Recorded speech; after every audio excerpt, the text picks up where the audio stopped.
come on.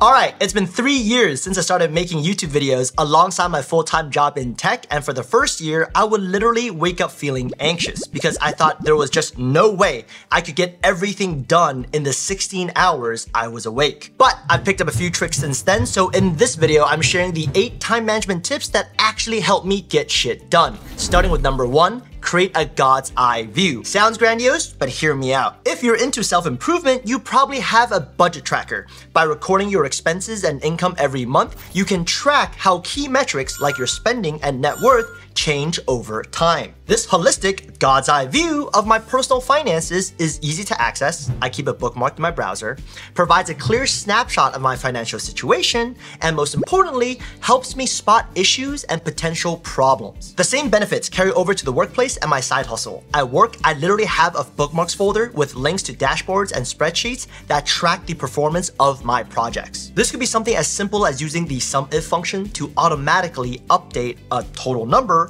whenever the underlying data set is refreshed. I review this once a week, and if there's a problem, I know exactly where to look. So the idea is by investing a bit of time up front to create a God's eye view for an area of your life, you enjoy massive time savings in the long term because you don't need to redo the manual calculations each time. There's no need to overcomplicate this. If you're trying to lose weight, your God's eye view is the Apple Health app. Create a reminder to weigh yourself first thing every morning, review the app every week, and hopefully you're trending towards the right direction. Time management tip number 2, ticking the box. If you've come across the Checklist Manifesto, Essentialism, or Matt D'Avella's video on the topic, you probably know how experts in every industry, from doctors to pilots to CEOs, rely on the stupidly simple technique of creating checklists to save time and drastically reduce errors. And although Matt is technically correct when he concludes that, as I found out, there could really be a checklist for anything. Here are the 3 checklists I've incorporated into my life that have made the most impact. First, as part of my morning routine, I click this New Day button in my Notion Daily Planner to generate the 6 non-negotiable tasks that set me up for success for the rest of the day. I'll link the full video down below if you want the template. For example, many viewers are surprised I'm still replying to comments on videos I made 2 years ago. And that's because I literally do not allow myself to move on to the next task until I reply to my followers. In the workplace, I have a plan for upcoming week calendar block on Monday mornings with a checklist reminding me to confirm all meetings for that week, review status of ongoing projects, write my weekly snippets, so on and so forth. And for every single video I've uploaded onto this YouTube channel, this is the 145th video, I've followed a checklist to ensure my viewers, you guys, enjoy consistent and hopefully high quality content. If you're still not convinced, start doing this for something you care about. If you like traveling, create a checklist for packing. It just takes all the guesswork out of the equation and makes it extremely hard for you to forget something. By the way, this video is not sponsored, but it is supported by those of you who subscribe to my paid productivity newsletter on Google Apps. Link in the description to learn more. Tip number 3 is something I call the Anti-McDonald habit. This is a direct reference to the McDonald's habit Ali Abdaal and Matthew Dix popularized, in which they say take advantage of any spare time you have. If you're waiting for someone in McDonald's for 7 minutes, that's 7 minutes worth of work you could be doing. Now, I love Ali. He's a friend. Please don't hate me if you're watching this, Ali on the team.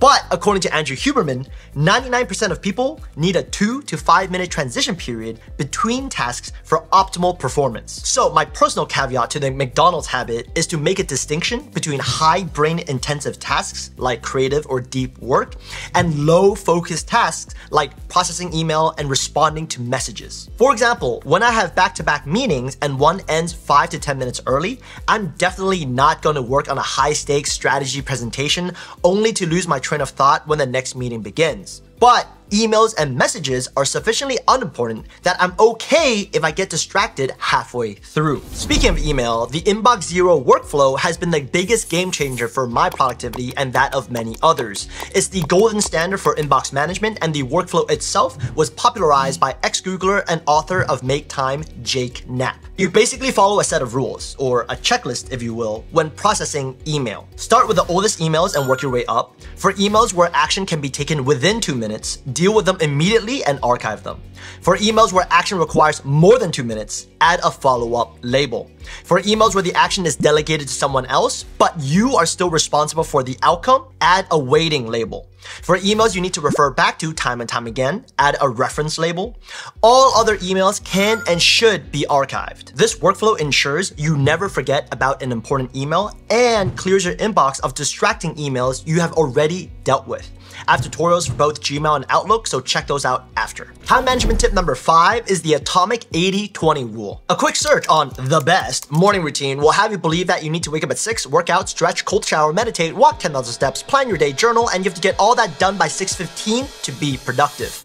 No. What I actually found to work is to combine the 80-20 rule, which states 80% of the results come from 20% of the inputs, with the key takeaway from Atomic Habits, which is one small change, the 20%, done over a long period of time equals massive impact. In practice, this means I first set an upper time limit to my morning routine, 45 minutes maximum, time blocked in my calendar. Then I trial and error a combination of habits I can consistently stick to. For me, that combination is a 10-minute stretch because physical health is my top priority, a normal skincare routine to look sexy for you guys, reviewing quotes and vocabulary I saved on Readwise, and planning my day on Notion. By the same logic, I stopped stressing about finding the best app or tool. For example, I want to keep up with the latest developments in AI, and I'm much more likely to achieve that goal by consistently reading one AI-focused newsletter instead of subscribing to 10 and end up not reading any of them because it's overwhelming. In short, identify the 20% that matters the most to you and find ways to stick with that for a long period of time. Time management tip number 6, prompt with intention. There is no doubt that ChatGPT and Google Bard have massive potential to help us save time and be more productive,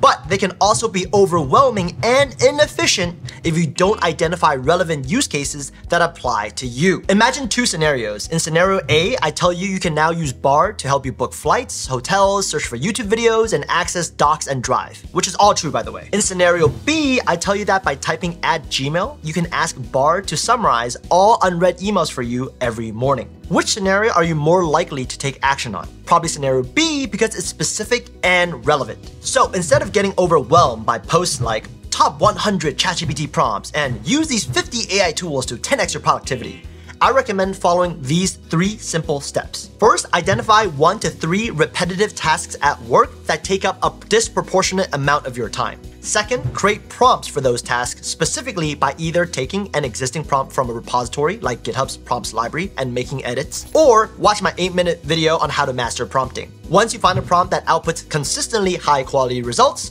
save it within a prompt database and reuse as needed. To share some examples, at work I have prompts that help me write weekly snippets, interpret financial reports, and generate smart questions to ask during coffee chats. You can check out my ChatGPT for productivity video for all use cases. For my YouTube videos, I have a prompt that turns my video script into a written blog post. This was a complete game changer.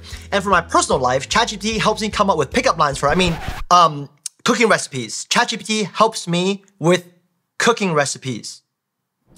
Time management tip number 7, the recovery forecast. Many of you might not know this, but as a side effect of growing up in Hong Kong, I enjoy going out and clubbing with friends. Productively, of course. And now that I'm over 30, hangovers have become a real problem. So if I know I'm going out on a Friday night, I would literally time block a recovery slot on Saturday morning from 9 to 12. And as stupid as this sounds, being intentional about this has really helped with my weekly time management. Specifically, this means I would be forced to move tasks I had originally planned for that morning. And if I see I have a non-negotiable commitment, I would be way less likely to fall victim to FOMO, fear of missing out, and I just stay in for the night. Pro tip, I found the benefits apply to traveling as well. By blocking off time for commuting and recovering from jet lag, I never overcommit to activities on travel days. Time management technique number 8, capture and organize. Here's something that happens to me all the time. As I'm commuting home from work, I'm brainstorming ideas for my next video, then suddenly I receive an email from my boss and a coffee chat request from a colleague. Instead of trying to process all these inputs immediately, since I might forget about the other 2,